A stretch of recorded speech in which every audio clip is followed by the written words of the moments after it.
What's up, everybody? Hope everyone's having a great weekend. This is Jeremiah and Ashley with Hill Shadows. We have a very special episode tonight, and it's the reason we probably got into this whole crazy Hill Shadows thing anyway, and that's Bigfoot, the one and only Sasquatch, aka Bigfoot. Yeti, Almasty, Skookum. Yeah, there are many names, and it's definitely our favorite topic when it comes to the unknown and the mysterious and the paranormal, all that good stuff. I think what got me and Ashley into it more than anything was the phenomenon of Bigfoot, which is strange because up until a year ago, I was kind of indifferent about the whole subject matter, and I'm not really sure what happened, but for one, moving out here to this location, there's been a few things happen that, due to research, have really caught my attention on the subject matter. But it was definitely prior to moving out here. Well, yeah, a little bit. A year prior. Right, but as far as wanting to research it, and I think for me, I definitely was drawn more into that aspect of it since we moved out here and had some crazy things happen. But I did have one incident before we moved out here that, Oh, yeah. Talk about that. We'll talk about that later. Let's get into, okay. We're kind of getting ahead of ourselves. I want to start off, let's just talk about the origins of Sasquatch. Where did these things come from? Where did the name come from? And to get into that, there's a lot of history on it. Yeah, but the origin is really something that it goes back pretty far.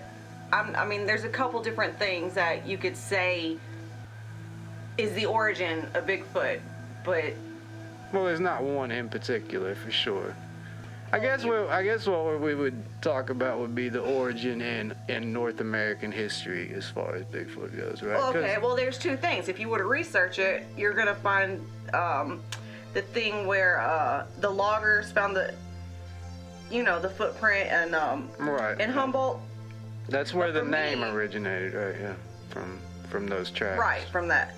But the Mount St. Helens story. Right. Ape Canyon, that's another one of the origin things. Well, the indigenous tribes because of that story. So not only do you have stories of people who were settlers here in America, you also have countless stories from indigenous tribes who were here before settlers, and they all have kind of different accounts of these creatures. The Ape Canyon story is, because of that, should we talk about what that is? The Ape Canyon Story happened in 1924, I believe, but was not reported until 1976 in the Oregonian. But it was a story of, 4 guys? Were there 4 prospectors? Or 3 or 4 guys? I believe there was 4. I think 4. And they were, settlers looking for gold. And prospectors. Prospectors, right, looking for gold. And, on Mount St. Helens. On Mount St. Helens. And they were, they had things thrown at the cabin they were staying in. Well, they were basically in a shootout with these things, right? So one of the guys shot one of these things, and said he shot it 3 times. It toppled over. They went back to their cabins, and sometime in the middle of the night, they were hit with a barrage of massive boulders. One of the boulders, the boulders finally maybe broke through the roof or something, and one of the boulders actually ended up hitting the guy that supposedly shot the one creature and rendered him unconscious for 2 hours. Okay. Yeah. Did these guys get chased out of there? What was the conclusion to the story? They were attacked with boulders up until daybreak, and then the creatures retreated back into the woods, and they were able to get out of there. Well, I mean, if they named the place Ape Canyon, there's got to be a little bit of truth to the story, right? You think? But once that story came out, some indigenous people came out about, started talking about their, what did they call them? Like wild Indians. Another tribe of Indians. They called them wild Indians. And they came out publicly with their knowledge of them. Well, that's interesting. And also, in 1924, there was the abduction of Albert Osmond, right? Yeah, I don't know, like, a lot of details about that story. I mean, I've heard it, but it's not anything that I've...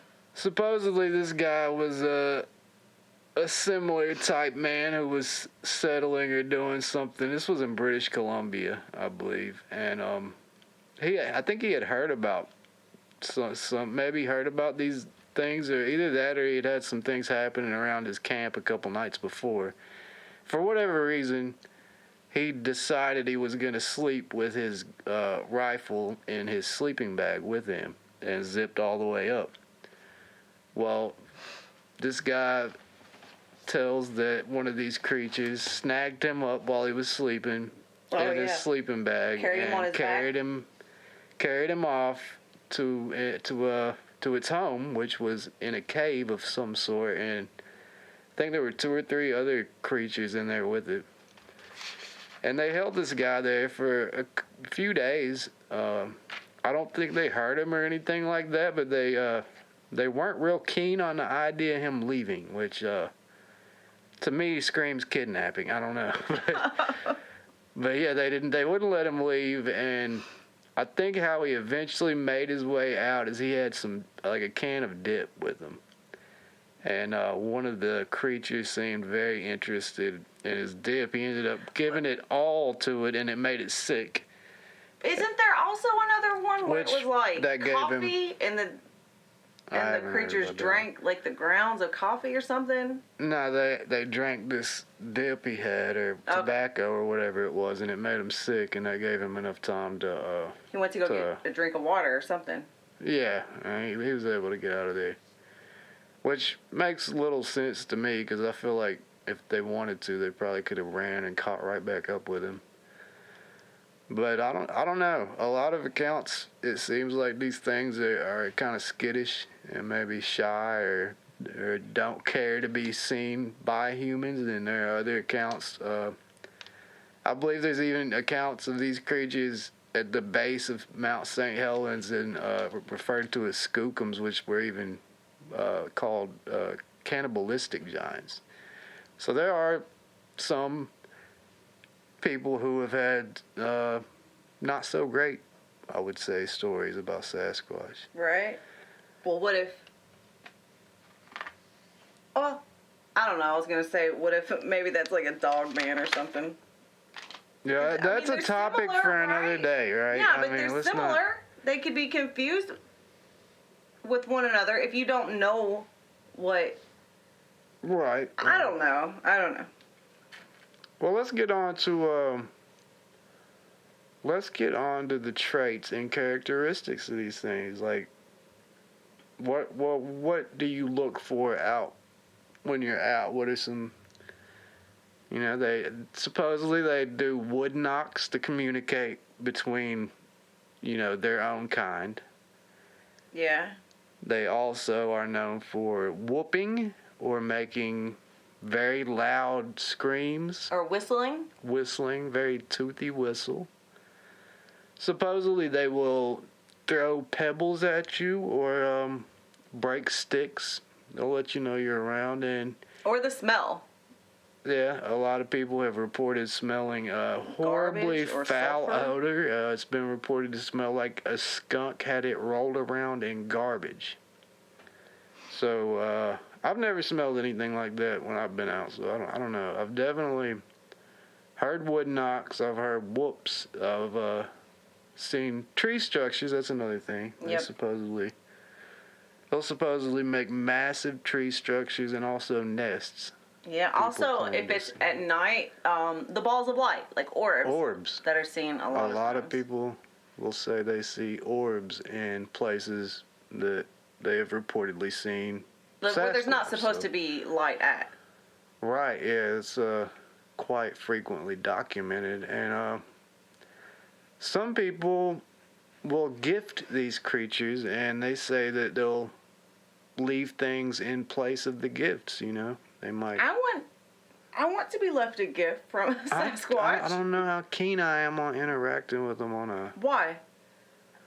Well, it's just because you just don't know about them, right? I mean, no, not until you find out. what if you feed a bad one, right? I mean, there got to be like people. There's good people and bad people, and what about that one story? Where maybe there was a bad one that was going to take a girl. You know what I'm talking about? And a bigger one came down off the mountain and said something. What he said? You know what I'm talking about? I do not know. Yes, you do. You told me this story. It said like a word to it, and it dropped her.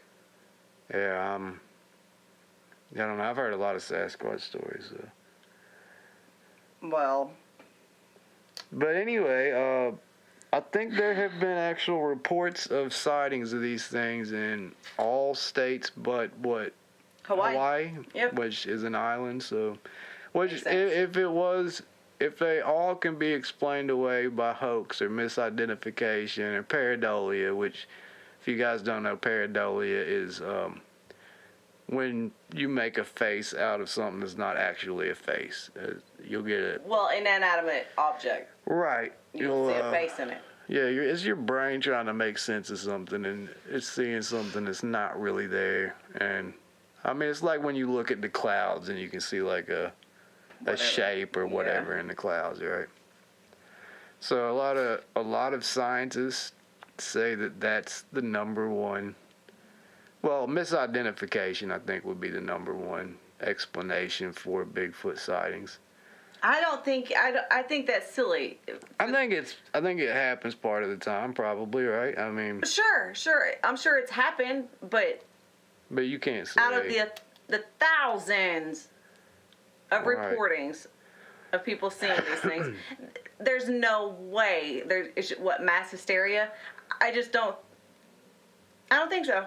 I don't believe that either. I mean, I've spent a lot of time out in the woods, and I've never seen one, right? So I don't know. No, I but feel you like had something, or what? I did, and we will get to that. I want to get into the evidence because we were talking about misidentification and everything. So you've kind of already talked about evidence. Well, you can't talk about evidence without talking about the Patterson-Gimlin. We've been talking about reports, but like actual, like the best evidence. So you got to get into like tracks, recordings. Well, like what? Sure. Like I was talking about like what science tries to say to discredit it. So now I want to talk about what researchers what researchers have going for them, right? I suppose, but I talked about attributes and things you could look for. But your attributes, as far as really, I don't know. Go ahead. I mean, a lot of the attributes, I feel like, I don't know how good the evidence for those attributes I mean, I feel like they kind of go together. Well, we'll put them close as possible. Because your evidence is wood knocking. That's supposed to be your evidence. The ball. I don't know how good the evidence wood knocking is, though, right? Because woodpeckers knock on wood, so. Sure. I'm talking like. Okay. Go on with go ahead with your Patterson-Gimlin film. Patterson-Gimlin. That's all right. Go. That's probably the best piece of evidence that anybody can point to, and that's I can't think of the year it was shot in. I'm sure you know. It was in 1967. In 1967, Robert Patterson. I'm butchering this. Robert Patterson and Bob Gimlin went into Bluff Creek. Is that correct? I believe so. And they went with the sole purpose to get one of these things on film. That, to me, is the only thing sketch about that. That is I mean, a lot of people go with that purpose. To record this creature. Right. I mean, I don't know. I'm not a big person that believes in, like, coincidences. I just think... But yeah, it was, that's the key piece of evidence everybody wants to point to, and it's a 59.5 second long video. And clearly everybody knows it's been highly scrutinized, analyzed, and debated. But a lot of people, it's not been proven wrong yet, so... No? I mean, So you got that going for it. How do you say it? Withstood the... What is it? How do you say it? It's, I cannot think of the little saying, which is silly. It stood... Oh my gosh. The time... What? Go ahead. Nothing. I can't. I'm lost on this one. I don't know. Anyway, let's go on to the next piece of evidence, which, I mean, in my opinion, this goes right up there. Now, it's not visual, but the Sierra Sounds. Ron Moorhead and a group of men would hunt in the Sierra Mountains. Withstood the test of time. I could not think of how to say that. Clearly, Ron Moorhead withstood the test of time. She's I'm talking about the Robert Patterson. Yes. Gotcha. Now let's tune back into the Sierra Sounds. Sorry, that was going to drive me Ron crazy. Moorhead and a group of hunters, they had this camp. Basically, they would go in deep. You know, they would take horses, I believe. Nobody even knows where it's at. They would go deep into the Sierra Mountains, and they had a camp set up, which I believe it was a little rough made. Yeah, it was like some trees that were cut down. They basically had a door that was a tree. Really small.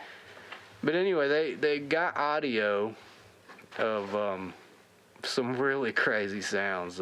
Samurai sounds. I'll play a little bit for you guys if I can get away with it. They refer to them as the samurai sounds because a lot of people try to say that it was just some Chinese immigrants trying to scare them off in the middle of nowhere. Why? I'm sure these immigrants would have came forward at some point had they existed, but these sounds are absolutely crazy. It's bizarre. It's very bizarre. There's nothing else like it. If you guys haven't heard, it's pretty long. I'm not sure how long the entire thing is, but these guys are actually mimicking the sounds back and forth with these creatures for a minute, and then it kind of goes off the rails. Like, they go from doing some whoop sounds to, like, being the craziest sounding thing I've ever heard in my life. No, I'm not. I was like, don't do that to yourself. Don't. No. I don't whoop. My voice doesn't get that high. I've tried. I just can't do it. But I would say those are, aside from that, another big kind of evidence that a lot of people go after, or you might even see, are print casts.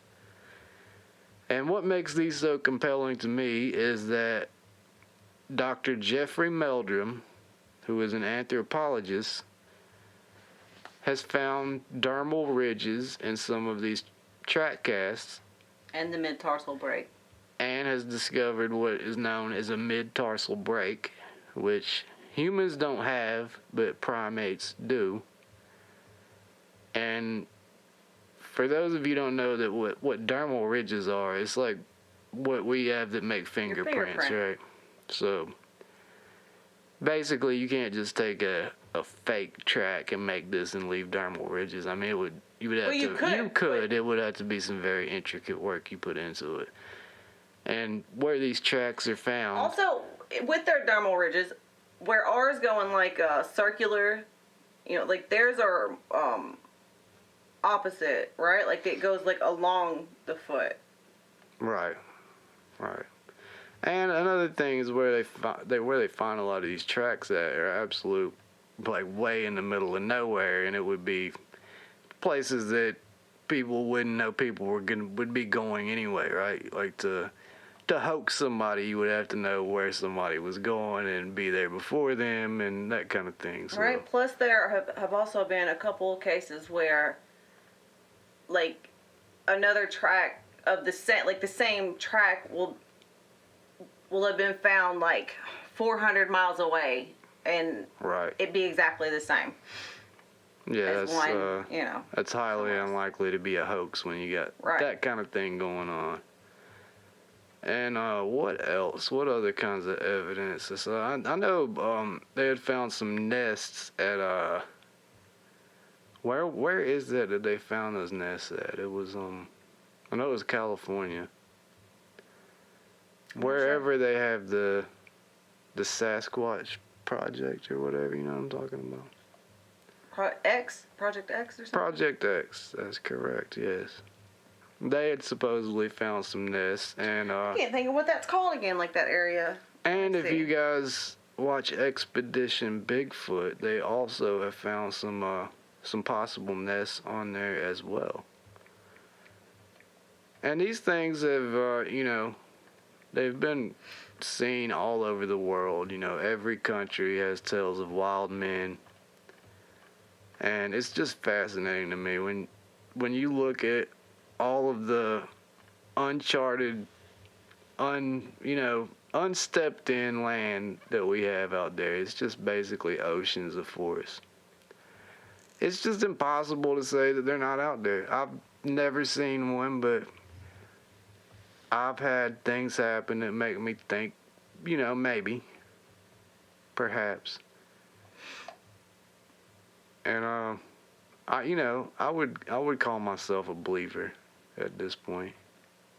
Yeah. I think they're probably closer to us than we think they are.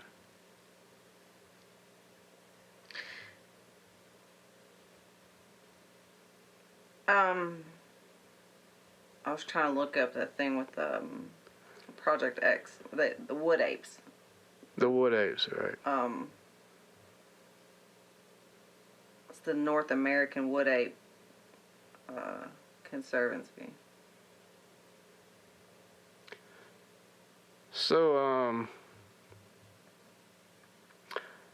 a lot of people say these things could possibly, it basically breaks into two groups of people. You got people that think these things are flesh and blood animals. Oh, yeah. And you also have people that think that maybe they are something paranormal altogether, right? Maybe they're alien. Could be alien in nature. There are a lot of people that, talk about Bigfoot in correspondence with UFO sightings. So maybe there's some kind of link there. A lot of people even say that maybe these things travel from another dimension. Yeah. There's been reports of, people following tracks that just disappear, or even seeing these things and they'll disappear right in front of you. So, what do you think?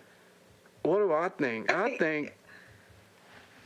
It's one of those things. The more you study it and the more answers you try to find, the more evidence you gather, the more questions you're left with. Yeah. And I think just as soon as you think you got it figured out, you're going to find something that's going to spin your head all the way in the other direction. So, I don't know. I want to believe it's just a flesh and blood animal. Now, I really do. When you get into the paranormal thing, you got to talk about mind speak. There are people who say these things can communicate to other people and perhaps to other Sasquatch through, I guess, telekinesis is what it would be, or something like that. But, there are people who have been out in the woods and say that they could hear something plain as day tell them in their head to leave, get out now, something to that extent. I've never had that happen. There are also people who say they get a feeling of dread, or their hair will stand on end. There, they'll get a feeling like something's watching them. Or like I said earlier, they'll have something throwing small pebbles or pine cones at them. But as far as the infrasound thing and being able to make people feel a certain way, I think we can make ourselves feel pretty crazy if we're in the right mindset. So maybe we do that to ourselves, but yeah, I think there's probably some kind of sense that we have that I think so. That could tell us when a predator is watching us or something, you know? And who knows? With your eyes closed, you're laying there, like, I don't know, just with your eyes closed, and someone getting in your face and staring at you. Eventually, like, you feel that, and you'll open your eyes. Like, right. I guess the biggest question I have as far as the flesh and blood thing goes, if it is just a flesh and blood animal, then why does the government go through such lengths to tell us these things do not exist?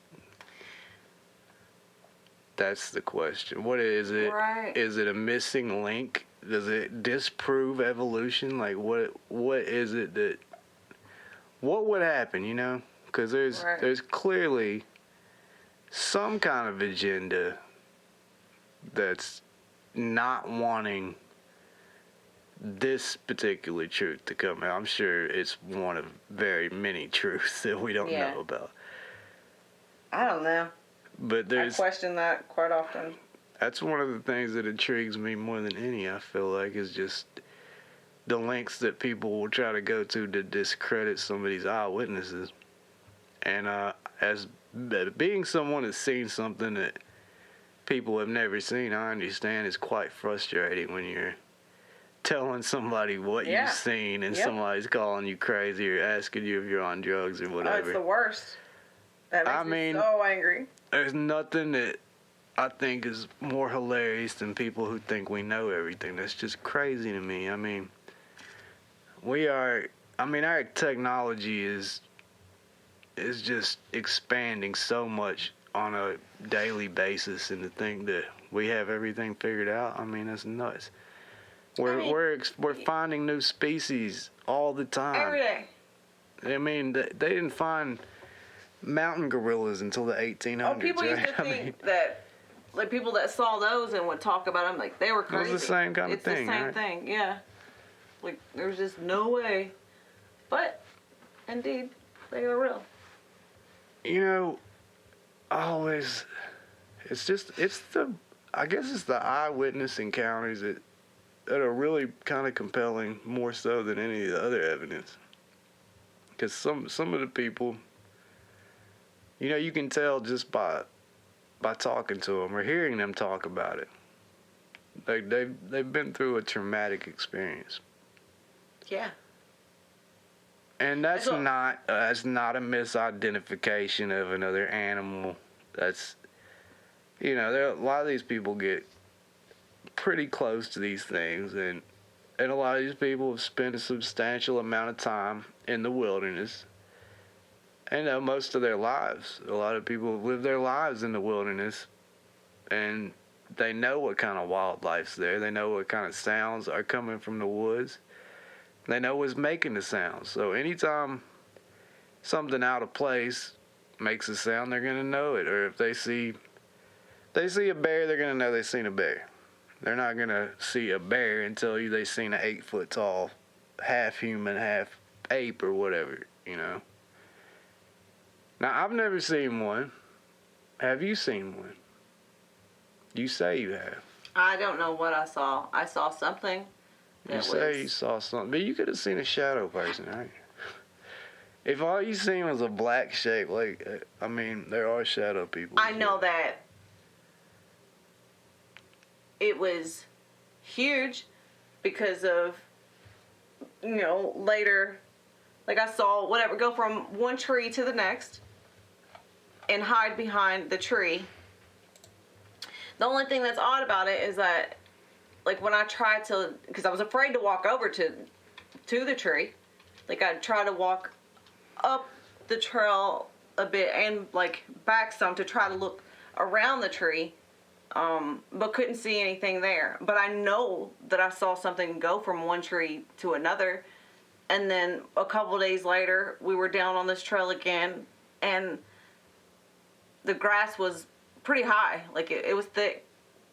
And there was a deer standing there, and I could tell that you could barely see the deer's head. It was a doe, Or, yeah, a doe. And, when I saw its head, like, I knew, like, whatever I saw that day was much, much bigger than I realized. So when the deer ran off, that's when we walked over to the tree. And maybe someday we'll get this on camera and I'll walk over and show exactly, like, where I saw this thing at. It had to have been, like, close to 9 foot tall. Like, it was huge. I know the only thing that could possibly have been would have been a bear. But there's no bear around here, and bears don't hide behind trees from people. Right.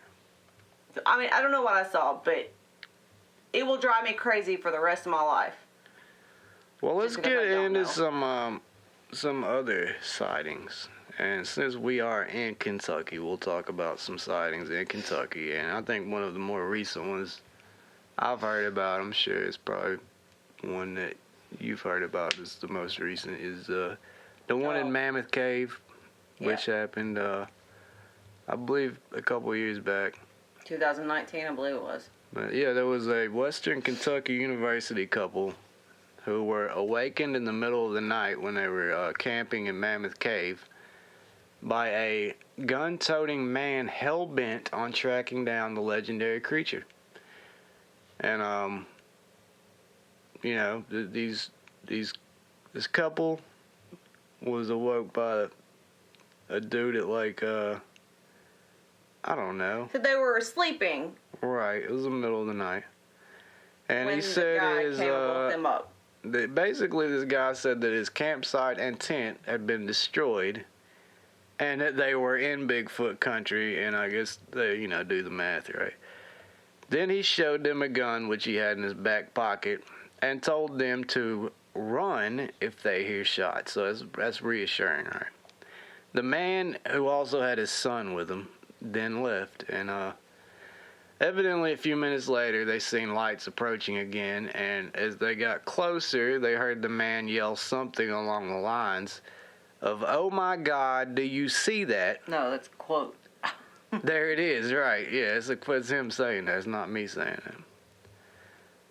But, you know, so apparently this dude spotted it shortly after that, and they looked from their tent and watched as this dude shot his gun into the darkness. They then ran from their tent to see what was going on. And the dude said that he saw Sasquatch emerge from the brush near his tent and start approaching him. Near the couple's tent. Oh, near their tent. Mm-hmm. Okay. And they basically asked if he was serious, and, you know, he said he was. The man said it's dangerous, and he hopes they have weapons. And then him and his son left. The couple then called 911 and hiked 5 miles back to their car, which I guess is a pretty good call at that point, right? Mm-hmm. For no other reason because of the man with the gun, I feel like. At 2 a.m. So, yeah, a spokeswoman from Mammoth Cave by the name of Molly Schroer confirmed that law enforcement responded to an incident involving an individual with a firearm around 2 a.m. Sunday and said that no injuries occurred, and added that the incident is being investigated by park officials. I'm sure that's going to go straight to the top, you know. Let's see. That's that. Yeah, that's that. That's the end of that story, right? But yeah, that's a lot of people talk about that. One thing about Mammoth Cave is the caves. The cave system is there are so many caves that haven't even been discovered there that nobody has been in. So, from what I can tell, there have been close to 400 Bigfoot reports in Kentucky, and that's according to KentuckyBigfoot.com, which is ran by the Kentucky BFRO. At what point, like what year was this last updated? I believe was this 2019? That was 2019, the one before, yeah. So that's probably the last time that number's been updated. And let's see. So another one in Mammoth Cave. A man said his dad was working for Mammoth Cave National Park one summer in the early 90s and saw a large hairy creature down on what he thought to be all fours walking. I've heard of these things doing this. A lot of people say they move like spiders, which if you think about it, as thick as the brush is, and I'm sure, in the summertime it's like this all over. You get down on your stomach and belly crawl, nothing's going to see you. And if they can move really quickly like that, that could be one way they stay. Okay, keep going. He was down on all fours walking. Right. And, fearing that he may have ran into a bear, he began to slow down. And the creature then raised up on two legs, standing around 8 feet tall, looked at him on the four-wheeler, turned, and ran into the darkness on two legs. So that's another account. And then, in a footnote, someone wrote, this account was brought to us by a friend. We believe the account to be true. Another user said he and his daughter were camping at Mammoth Cave in August of 2015 when they encountered Bigfoot. He said the activity began around 1 a.m. when something stepped on their camper and continually hit and pulled at it. Stepped on it? There were also many and different and strange, I don't know if that's supposed to be, if that's a misprint, but different strange vocalizations experienced. Some sounded possibly feline, others were possible Sasquatch with some close growls / howls and extended distant screams. And there's an audio clip there, but right, I might try to put that in if I can get it. Said the area has been very active with Bigfoot interactions. We should go there. But he believed the audio they got were moans were feline in nature. So I'm not even gonna go there. Anyway, it's fascinating. It's something. I think once you research this a little bit, it's impossible to go out. Truly. Mm-hmm. Without having this in the back of your mind. Yeah. I never thought I would be someone that would go so far down a Bigfoot rabbit hole. Right. It's very odd. But I truly can't stop. It's fascinating. The evidence is really compelling. Yeah. Also, there's a couple people that have, went to court over this. Not even We're not gonna drop no names. No, not even just him. There was a woman that out in California. Yeah, that her and her kids saw something. She was just mad, basically, that they were trying to say she was crazy. Right, that she wasn't being taken seriously, and from what her description was, she basically said this thing was more or less like a caveman. A man, right? Yeah, a huge man. Like a caveman, and even motioned to them to keep going, go. A lot of these people say these things are more man than they are primate. So maybe, who knows? Maybe if you leave a human out in nature and leave them to be, maybe we get 8 to 10 foot tall and have hair all over our bodies, right? Maybe, sure. And in the Sierra Sounds, they've also said that there's language present there. Yeah. So these things have and there's more than one. There were, I think maybe 2 or 3 of them. I think it's a very common misconception on the topic of Bigfoot or Sasquatch is that there's one Bigfoot, and this guy just makes his way all around the globe. That's not the case. Oh, that's These things have been around for a long time, and they're smart. And I'd say they're going to stay away from people. And if they want to continue to be around for a long time, they'll definitely stay away from people. And I think if we could have had one in a cage or something by this point, that we would. I don't think we're smart enough. Or if we are, there's a secret there they don't want out. Right? I mean, they're bigger than us. They're faster than us. I think they rely on the shortcomings of humans, right? Yeah. For example, if one was 15 foot up a mountain in front of us, which, let's say it's a steep mountainside and it's pretty grown up, it would take a person 15, 20 minutes to get up a decent little incline. If you're talking 20 feet high, it could take us half an hour to an hour to get up it. And if these things can move as fast as a horse at full gallop, they could be up that same mountain in less than 5 seconds. So all they have to do is see us coming from any distance whatsoever, and they can be gone. And that's kind of... Plus, when the woods are your home, like they're your house. Every branch, every blade of grass, like it's your home. So I feel like get through that pretty easily. I feel like we can't wrap this up without talking about the obvious things that people are gonna say that that often get thrown around to discredit people, such as, why has there not been a body discovered? Why do we not have better video? Why have we not captured one of these things? To that, I will say a lot of people think that these things can see infrared, which would explain why they don't get caught on trail cams. If you're something that doesn't want to be caught by human or seen by human, you're going to avoid most things. Or they could smell people on the things too, that's right? Probably a big one. Yeah. You're going to avoid it. And as far as why haven't there been any bones found, I've never found... I don't think I've found too many animals' bones. I think... Not really. For the most part, a lot of animals, before they die, they will go out and be alone and hide somewhere. Yep. They'll crawl up somewhere, and you will probably never see their bones. And that's if they don't bury.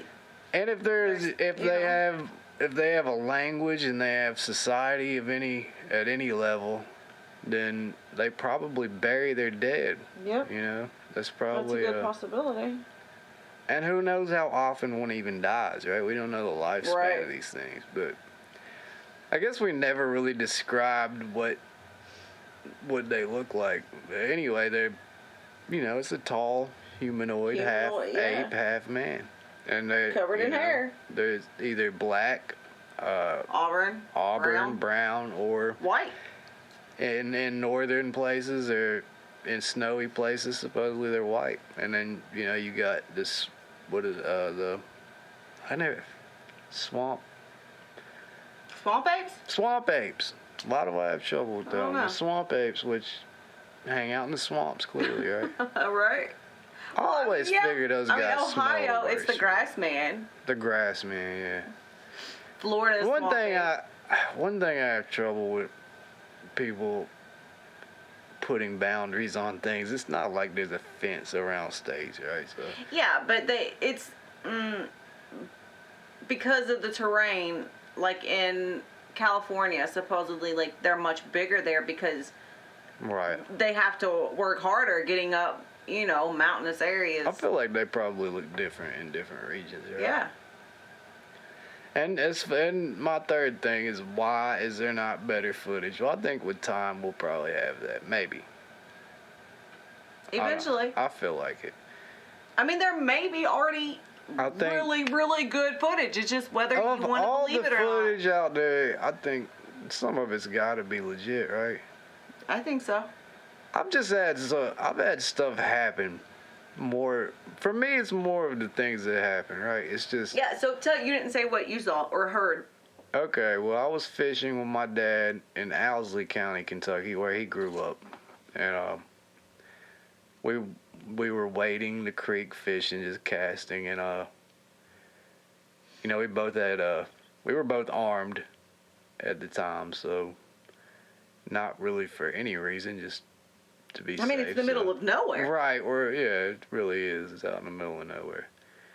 And, there's a gravel road that runs alongside this creek, which is pretty far up away from the creek, right? Like, you can't just jump up and be on the road. Like, you'd have to climb the hillside to get up to the road. But I was casting, just kind of walking along, and I was looking away from the road. And I hear a sound that, to me, sounded like as if a car were driving down the gravel road at a very high speed of rate, and then make maybe a car like a high rate of speed. Yes. You said it backwards. Whatever. Anyway, keep going. But anyway, I hear something that sounds like as if maybe a car drove off the gravel road and maybe smashed like nose first into the creek bed, and like, I don't know, maybe 50 feet in front of me, 40, 50 feet in front of me. So I just hear this massive crash and splash, and by the time I can even turn my head and look, all I can see is some kind of animal has hit the water and is already climbed up the bank on the other side, opposite How side high of is the the road. bank? I don't know, 7 feet, let's say, Now, when you climb that bank, there is a cornfield. Well, I'd say at least as long as a football field, right? Pretty good field. Clearing, right? A clearing. Yeah. And I wanted to get a look at whatever this was because it had to be an absolutely massive animal. So I kind of scurry up, up the bank, and I thought I did it pretty fast. In my head, I was fast. Well, whatever this thing was had already cleared this whole distance and was making its way into the tree line. So I got a very brief glimpse of it. And yeah, I've spent years trying to make sense of that, and I never really thought about it being Sasquatch until I started watching some documentaries and stuff, and then it really started sticking with me. Like, we just don't have any kind of animals up there that can move that fast. Definitely nothing that big. So I'm looking that up, like what animals in like eastern Kentucky there's elk, black bear, white-tailed deer, beaver, weasels, chipmunks. I mean, how fast are elk? Would an elk come running down a hillside and go crashing into a creek? And if so, I feel like if an elk were to crash into the creek bed, he's going to take a minute getting back on his feet, right? It's going to put him down. Whatever this thing was, it hit the creek bed and kept going. Like, it used it for momentum. You know what I'm saying? Like, it didn't slow it down a bit. And another thing that's appealing about this that really makes me think is, growing up, my dad would always tell me stories about different parts of this area that we were in at the time that were supposedly haunted. And I got curious about it after I went down the rabbit hole, as you call it. So I asked about why these people thought these places were haunted. And one of the reasons is these people said they wouldn't hunt in this particular area because it was haunted by something. They said that ghosts would throw things at you and growl at you. That doesn't sound like a ghost. That does not sound like a ghost. That sounds very much like what people say Sasquatch does. So the fact that I had that happen, there have been reports up there of something humanoid with horns on its head, and the story my grandfather used to tell me, which I'll tell that real quick because it's not a whole lot to it. But him and another guy were out fishing. My grandfather loved to fish. One of his favorite things in the world to do in rural Kentucky. Right, Clay County, Kentucky. Spent most of his life on the river, So him and a friend were fishing in the river, and I think his friend might have had a gun on him, so, between the two of them, they had a gun to keep them safe. And it was getting about dark, and my grandfather said the water started bubbling up, in the river. And they, caught both their attention. They were looking at it, and kind of gets more erratic and more bubbles, whatever, and they can see something's coming out of the water. They have no idea what it is, but the more this thing that emerges, the more they realize it's not anything they're familiar with, and maybe they could be in some kind of trouble, right? It gets a little scary.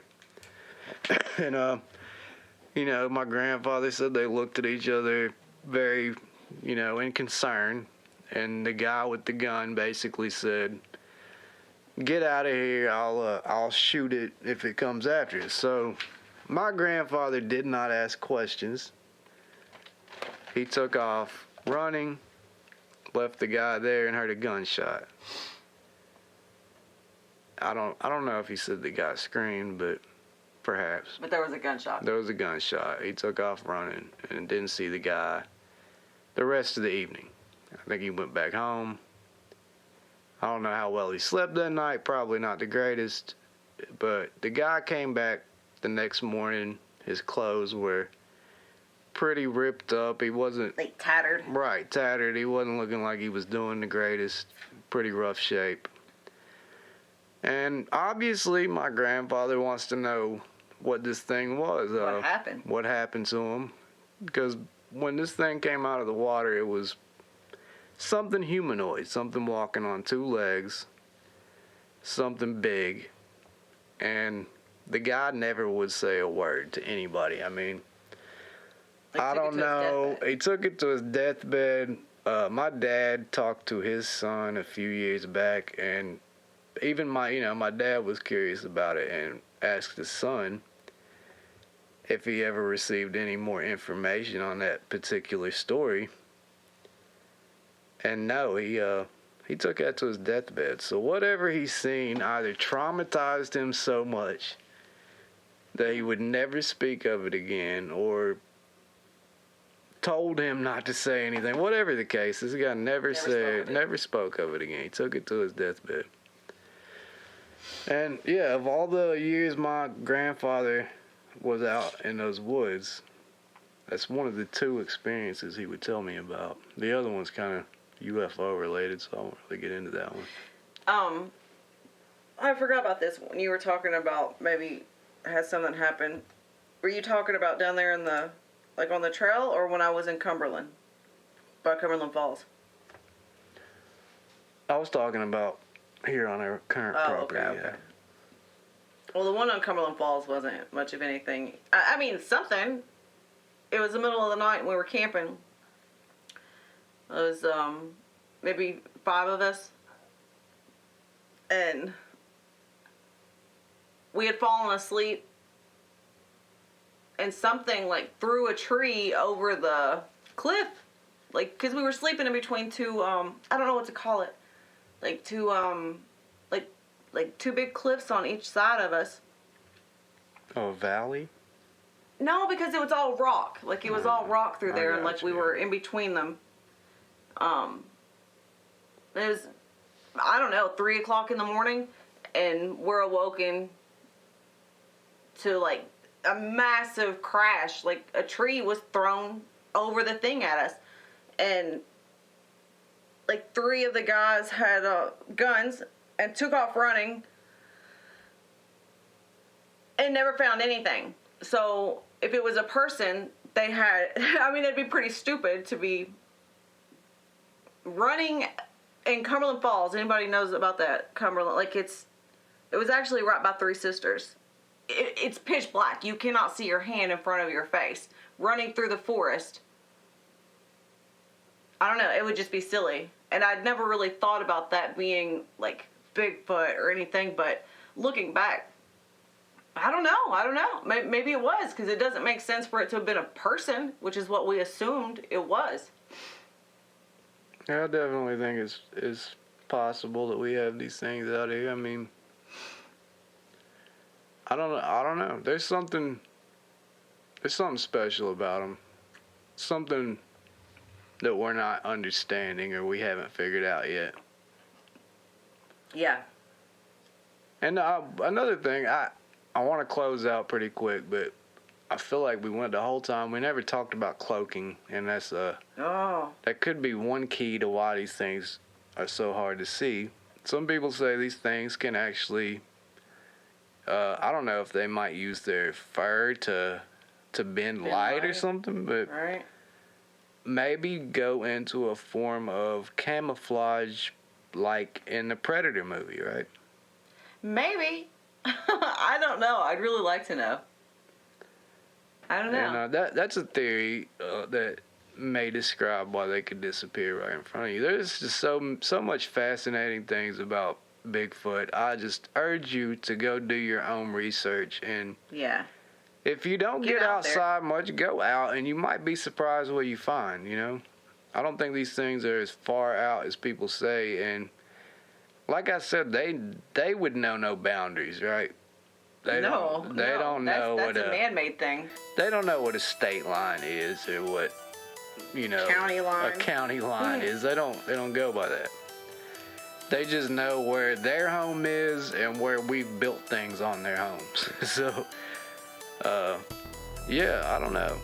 I think they're right there on the edge of civilization, and from what I hear, these things are very curious. So your best bet, if you're looking to get out and maybe have an experience, would be to just, find a remote location, get out and just camp and enjoy nature. Not even necessarily remote. Yeah, just right on the edge of civilization somewhere. Just get out and have fun. Maybe you'll have an encounter. And see what happens. Just look. Yeah. Keep your ears open, your eyes open, That's what I'm trying to do. I think there's a lot more, there's a ton of things we don't know about. And to write everything off and say there's no magic or mystery in the world, what a boring and mundane life, right? Yeah, I agree. So, open your minds. Be open to the unknown, because that's what's next, right? It's not what we've already found out, it's what we're gonna find out.